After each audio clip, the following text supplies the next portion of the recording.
When I heard about the new releases for the Eldar aspects that were coming out, I was very excited, particularly for the Swooping Hogs. But since I started playing Eldar way back in 2nd edition, my favorite aspect has always been the Howling Banshees, and in this video I'm going to show you how I painted mine.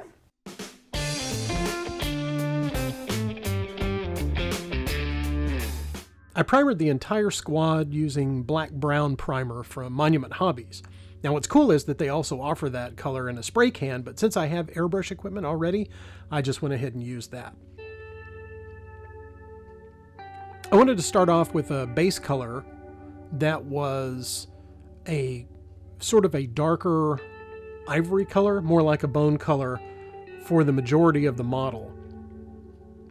I did this by mixing a little bit of the black brown into the ivory color.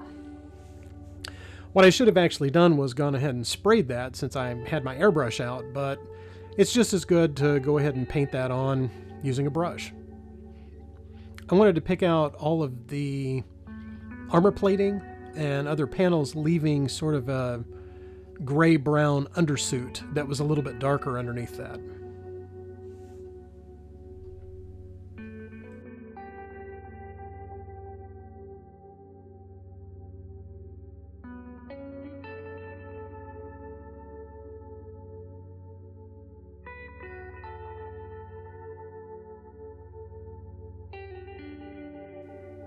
I spent a little bit of time and just worked my way around the model trying to stay neat and tidy, keeping that bone color off of the darker undersuit.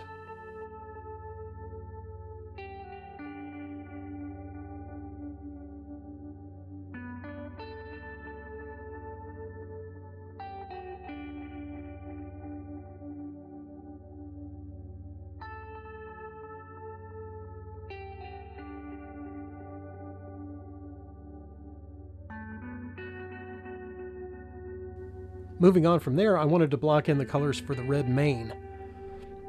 So using red oxide, I used that as a base color over the primer.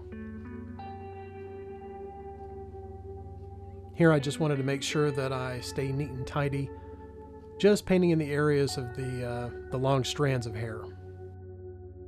Since these models are for the tabletop and they're not display models, I'm going to give them an overall brown wash. That's going to bring down the color of the bone armor and the undersuit in order to give some shading and contrast into the recessed areas.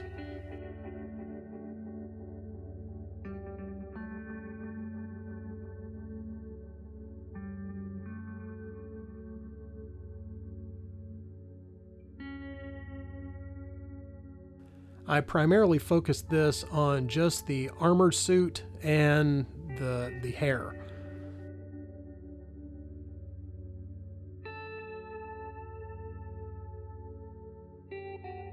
After the brown wash was dry, I went in with some straight orange and highlighted up the large mane of hair.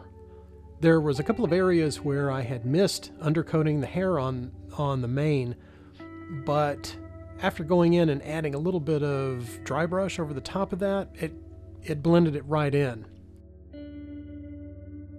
Now the secret sauce for this technique is to go back and use transparent red as a glaze in order to tie all of those colors together and to give it a rich red color. Because that paint's transparent, the orange highlights will peek through quite a bit. I also wound up getting a little bit of the transparent red on the collar, but once we go back and highlight the armor using bone, that'll take care of that. I wanted to move on and use speed paints for the leather straps and the pouches. This I worked my way around the model carefully to make sure that I didn't get any of the brown speed paint on any of the armor bits or the undersuit.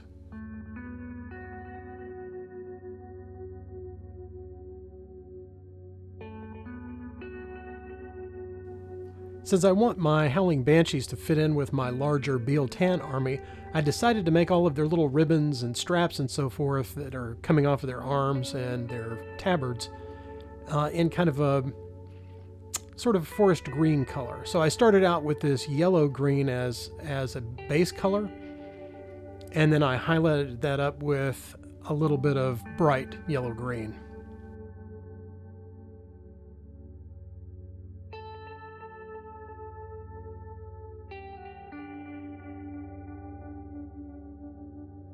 Moving on to the weapons, I base coated all of the shuriken pistols and their power swords with Payne's Gray. Knowing that I was going to be adding another wash on this, I added just a little bit of the cool white color in order to lighten up the Payne's Gray just a little bit.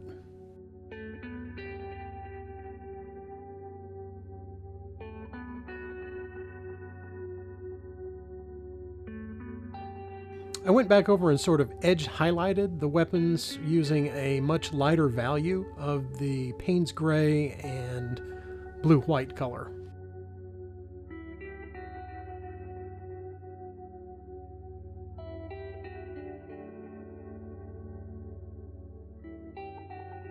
At first this looks a little stark, but I'm going to tone all of that down and really bring it more into a black value by putting a wash over that.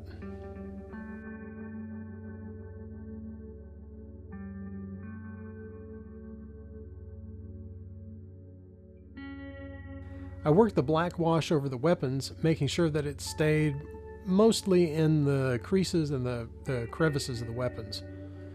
This would add sort of an outline to it, and it would also tone down the overall Payne's Gray color of it.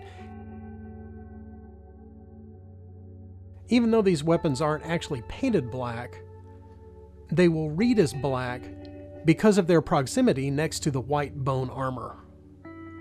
I added a little bit of dry brush to the basing in order to create some contrast there. I didn't really want to overwork that because I wanted the bases to sort of sit in the background, and I didn't want them to compete with the details on the model.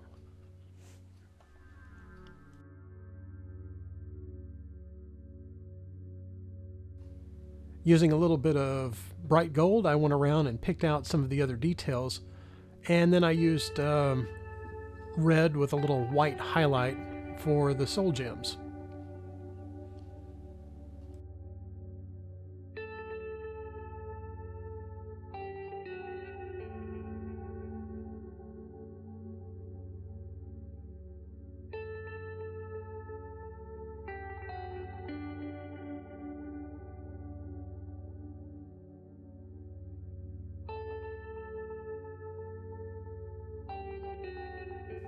To finish all that off, I gave the base rims an even coat of dark umber.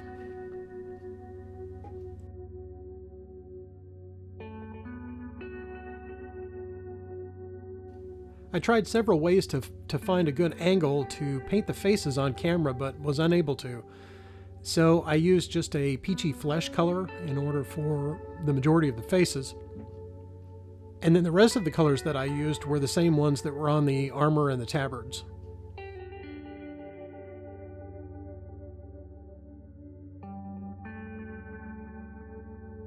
I wanted to finish off the soul gems using a little high luster varnish, so I brushed that over the gems in order to create sort of a glossy highlight on those.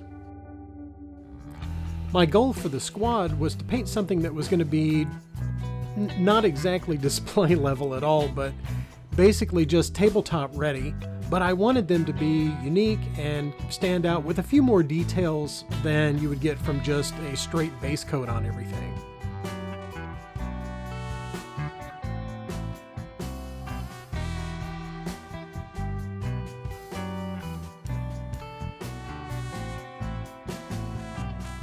Thanks for checking out my painting process for these Howling Banshees. I've still got some more Aeldari that I want to paint, plus I've got some videos in the works for some other kill teams too.